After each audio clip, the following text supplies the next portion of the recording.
Good evening, and welcome to our discussion. Tonight we delve into a profoundly significant and often contentious issue: the participation of transgender athletes in sports categories aligning with their gender identity. This topic elicits passionate debate across athletic, scientific, and social spheres, and our aim is to explore its multifaceted nature with nuance and respect. Joining us are two distinguished guests: Alex Chen, a respected sports sociologist and a fervent advocate for transgender rights, who will argue in favor of inclusion, and Sarah Miller, a celebrated former professional athlete and insightful sports commentator, who will present arguments emphasizing the preservation of fair competition. Our format will consist of opening statements from each speaker, followed by a period of rebuttal and discussion, and concluding with closing statements. We anticipate a robust C1 level discourse. Thank you, Dr. Hayes. The crux of this matter, as I perceive it, hinges upon a fundamental principle: the unequivocal right of every individual to participate in sports according to their affirmed gender identity. This isn't merely about athletic competition. It's a profound affirmation of equality, human dignity, and the basic right to self-determination, which are cornerstones of a just and progressive society. Contemporary understandings within the social sciences, and indeed evolving human rights frameworks internationally, robustly differentiate between sex assigned at birth and gender identity. Gender identity is an internal, deeply felt sense of being male, female, both, or neither, which may or may not correspond to the sex assigned at birth. To deny transgender individuals the opportunity to compete in alignment with their gender identity is to invalidate their existence and perpetuate systemic discrimination. Furthermore, the psychological and societal benefits of sports participation are immeasurable, particularly for marginalized communities like transgender individuals. Sport fosters inclusion, builds resilience, and promotes well-being. Narratives suggesting inherent unfairness often oversimplify complex biological realities and overlook the significant physiological changes that occur during medical transition should an individual choose that path.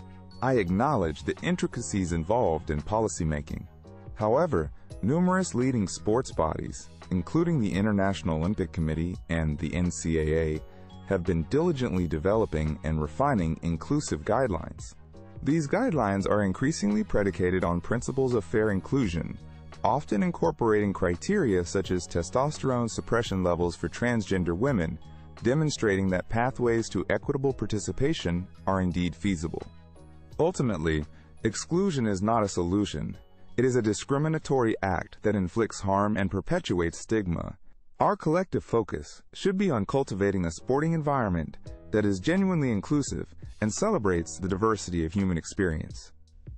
Thank you, Dr. Hayes and Alex. While I wholeheartedly concur with the imperative for inclusivity and respect for all individuals, including transgender athletes, my primary contention orbits the critical need to preserve fair and meaningful competition, particularly within women's sports. The historical and, I would argue, scientifically validated rationale for separate sporting categories for women is rooted in the observable, average physiological differences that emerge between individuals who undergo male puberty versus female puberty. These differences are not trivial. They encompass parameters such as bone density, muscle mass, lung capacity, and even biomechanical factors like Q angle, all of which can confer significant performance advantages in many athletic disciplines. My concern, and the concern of many athletes and sports organizations, centers on the potential for retained physiological advantages in transgender women, even following hormone therapy and testosterone suppression. While medical transition can induce considerable changes, the scientific consensus is not yet definitive on whether these changes fully negate the advantages conferred by male puberty especially in elite sports where fractional differences determine outcomes. We must consider the legacy of Title IX and similar initiatives worldwide, which fought arduously to carve out equitable opportunities for female athletes. The integrity of women's sports categories is paramount to ensuring that these hard-won gains are not inadvertently eroded. Therefore, my initial framing is this. The integrity of women's sports and the principle of a level playing field could be compromised if we do not proceed with meticulous caution and a robust, evidence-based understanding of all relevant physiological factors. Alex, I appreciate your perspective on safeguarding fair competition, a principle we all value. However, the discourse surrounding physiological advantages often lacks the necessary nuance, particularly concerning the profound impact of medical transition. Hormone suppression therapy for transgender women significantly reduces testosterone levels to within or even below typical cisgender female ranges. This has a demonstrable effect on muscle mass, strength, and hemoglobin levels over time. To assert that pre-transition physiology remains entirely unaltered is, I believe, a misrepresentation of the medical evidence. The human body is remarkably adaptable, and hormonal profiles are powerful determinants of athletic attributes. Furthermore, the very concept of a monolithic, quote, male athletic advantage is an oversimplification. Athletic performance is a complex tapestry woven from myriad factors: genetics, training, nutrition, psychological fortitude, and access to resources, not solely testosterone exposure during puberty. Within any gender group, cisgender or transgender, there's an immense diversity of body types, natural abilities, and athletic potential. We see this play out in every competition. Critiquing policies based predominantly on pre-transition physiology overlooks the transformative journey many transgender athletes undertake. The focus should be on their current physiological state, post-transition, which is what most modern policies aim to address through specific criteria. Moreover, meaningful competition itself is a concept that extends beyond mere physiological metrics. It encompasses skill, strategy, dedication, and the mental resilience required to perform under pressure, qualities accessible to all athletes, irrespective of their gender identity or history. The assertion that the inclusion of a relatively small number of transgender athletes will automatically decimate fair competition for cisgender women often feels like an amplified fear rather than a statistically supported probability across the board. Are there challenges in specific sports or at certain levels? Potentially. But these are best addressed with nuanced, sport-specific policies and ongoing research, not with blanket exclusions that deny fundamental rights. Alex, I acknowledge the significant impact of hormone therapy, and I don't dispute that it induces considerable physiological changes. My query, however, pertains to its sufficiency in entirely reversing or mitigating all performance advantages accrued during male puberty, particularly those that are structural. For instance, skeletal structure, such as bone size, density, and geometry, including aspects like shoulder width or limb length, is largely established during natal puberty and is not substantially altered by subsequent hormone therapy. These structural attributes can contribute to advantages in leverage, power generation, and even lung capacity due to larger thoracic cavities, which may persist despite testosterone suppression. While the scientific literature is indeed evolving, and I agree it's complex, there are numerous studies and expert opinions, albeit some debated, that suggest certain performance disparities can endure. We cannot simply wish these potential differences away for the sake of a desired social outcome. Consider the timeline.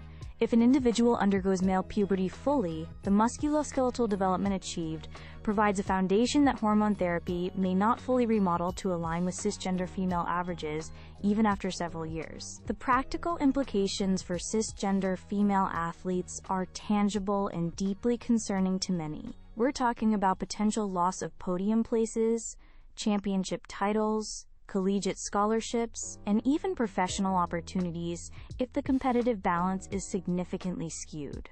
This isn't about denying anyone's identity. It's about preserving the very reason women's sports categories were created, to provide a space for fair and meaningful competition among biological females, acknowledging average physiological differences. Furthermore, the sheer diversity of sports presents a monumental challenge. A policy that might seem equitable for, say, archery, could be entirely inadequate for weightlifting or rugby, where factors like absolute strength and mass are more determinative. Therefore, a blanket approach to inclusion, without meticulous, sport-specific consideration of these enduring physiological factors, risks undermining the integrity and fairness of women's sports. This is my fundamental apprehension. In closing, I must reiterate that the imperative of inclusivity and non-discrimination stands as a core societal and sporting value. Sport, at its best, mirrors and even pioneers societal progress, and it must adapt to reflect our evolving understanding of gender and humanity. The narrative that pits fairness against inclusion creates a false dichotomy. I firmly believe that policies can, and indeed are being developed, that thoughtfully balance both principles. This involves a commitment to ongoing, high-quality research, a willingness to consider individualized assessments where appropriate, and a move away from regulations based on speculation or fear towards those grounded in evidence and compassion. The journey towards full inclusion may present complexities, but these are not insurmountable barriers. They are challenges that demand our collective intelligence and empathy to resolve. The future of sport, if it is to remain relevant and inspiring, lies in its capacity to embrace diversity in all its forms and to steadfastly uphold the human rights and dignity of every individual who wishes to participate. In my concluding remarks, I wish to reaffirm the unique and irreplaceable value of protected categories for female athletes. These categories were not established to exclude, but to ensure genuine, fair, competitive opportunities for girls and women. Transgender individuals undoubtedly deserve our utmost respect, dignity, and inclusion in society. However, the specific, high-stakes context of competitive sports necessitates a scrupulous and nuanced consideration of physiological realities to maintain that crucial element of fairness. It is not an act of discrimination to acknowledge biological differences that have a direct and significant bearing on athletic performance, particularly at elite levels where these differences are most pronounced. Therefore, I advocate for more extensive, rigorous, and sport-specific scientific research to better understand the long-term effects of transition on athletic performance across diverse disciplines before implementing sweeping policy changes. A cautious, evidence-led approach is paramount to avoid unintended and potentially irreversible negative consequences for the integrity and future of women's sports. The pursuit of true equality in sport necessitates safeguarding the conditions for fair competition for all participants, which may, in some instances, require differentiated and carefully considered approaches. Thank you, Alex Chen and Sarah Miller, for your exceptionally articulate and robust contributions to what is undeniably a complex and deeply nuanced discussion. Your insights have been invaluable.